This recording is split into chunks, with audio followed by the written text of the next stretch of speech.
Okay, now let's learn speech recognition, translation, and synthesis. The learning objectives of this module are like this. After completing this module, you will be able to provision an Azure resource for Azure AI Speech Service. Use the speech to text API, which is basically known as speech recognition, as well as we will also use text to speech API, which is known as speech synthesis. We will configure audio format and voices where we have a plenty of choices available in the audio gallery offered by Microsoft, as well as we are also going to use SSML, which is speech synthesis markup language. We'll see how we can customize all these things in the labs as well. Let's get started.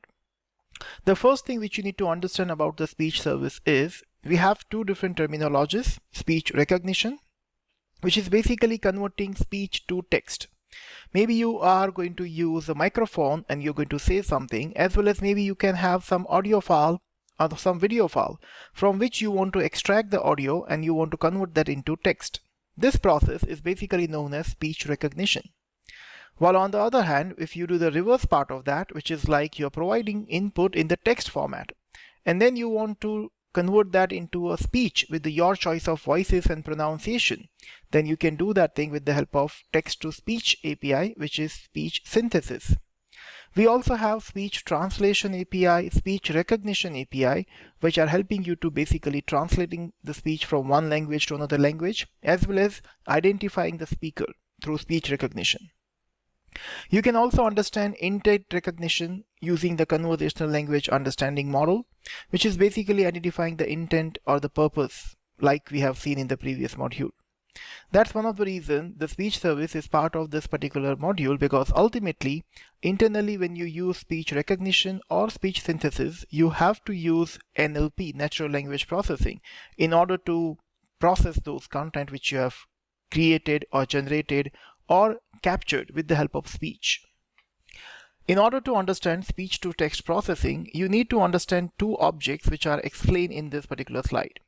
When you're going to use Azure AI Speech SDK using any of the programming languages like C# or Python or JavaScript, basically you have to configure two objects inside that: a speech config object and audio config object.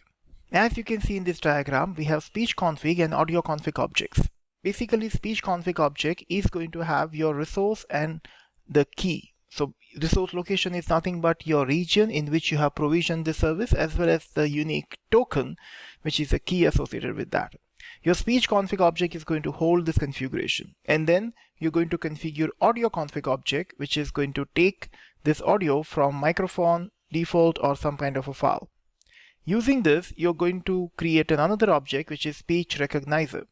Basically, if you are focusing on speech to text conversion, this speech recognizer is going to invoke a function which is recognize once async. This function is going to help you to recognize the speech, which is going to be associated with your proxy client object.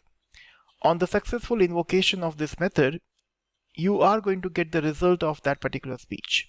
Now, this is going to be the transcript of the recognized text, which is the basically main result associated with that, with other details like result ID, duration, offset in ticks, and then there are certain properties which are showing you the reason property inside that, which is basically showing you whether the successful processing of this speech to text conversation is happening or not.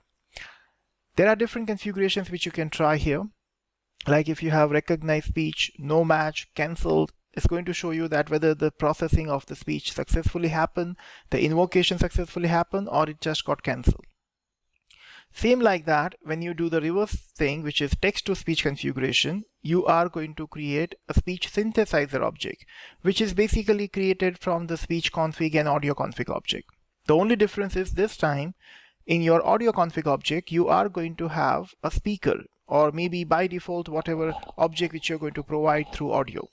This audio we will going to associate while generating the speech associations with that. If you're going to provide a text as an input, that input is going to be associated with the speech synthesizer, and then using that we are going to invoke a method which is speak text async. This method is going to take your text, is going to take that voice which is associated with that, and then using that voice is going to generate a speech. Again, we have a same kind of a properties with the result ID, but the difference is this time the output is going to be generated as an audio stream. So your audio data is going to have your audio stream, which is going to be redirected to a particular file, or maybe a speaker if you have already configured with the speaker-based configuration. We also have a reason associated with this, in which is going to show you a synthesizing audio completed or got cancelled. If it is cancelled, you can check for cancellation details for a specific error, that what exact issue happened during the processing. Hey guys, sorry for interruption. My name is Maruti and I'm here to make a very important announcement. I hope you are liking our videos and you're doing a continuous learning with us on an Azure Cloud and AI related topics. If you are enjoying this thing, I'm going to announce skilltech.club, which is our upcoming website, which is going to be launched very soon. We are here to tell you one thing, that everyone who is a subscriber of this particular channel will get Azure Cloud and Azure AI related certification courses free of cost in skilltech.club. So you will be a part of the skilltech.club kind of a membership automatically free of cost. And everyone who's a subscriber of this particular channel will get those benefits which are available in that. So what are you waiting for? I request you to please subscribe to this channel and share it with your friends and families if they are also interested in Azure Cloud and AI learning. That's it from my side. Now you can carry on with your learning. Thank you. As we discussed, we have multiple voices which are available from Microsoft side. We have something called speech gallery, and the speech gallery is going to have different kind of audio formats and voices. There are plenty of voices which are available there, as well as there are some voices which are available with more than 90 plus language voice options available. So if you are going to use this thing with translation, there are certain voices which can be available in multiple languages. You can choose your audio file type, sample rate, bit depth, and you can also customize some kind of a voice pronunciation association with that. If you want that your voice is going to speak every text professionally or friendly manner, or maybe in an angry way, this all customizations are available in your speech library. While configuring this thing, you can use standard voice or you can use neural voice, which are more like a human being. And in the code, you always have to configure two things: your speech synthesis output format as well as your speech synthesis voice name. Like you can see in our case, we are specifying the output format with the voice name, which is George, which is going to be British English. Now let's focus on speech synthesis markup language. SSML is an XML based language with customization options. Basically, when you want your voice should be customized with your own kind of inputs, where you can mention speaking style, pauses, some kind of a silence, or some kind of a phonetic pronunciations which requires a specific words to be pronounced in the right way. In this kind of things, you're going to use SSML. As you can see here in the slide, it is showing you a basic example of a speak SSML async method, which is basically going to take this XML configuration where we have phonetic pronunciation, speaking style, which I mentioned.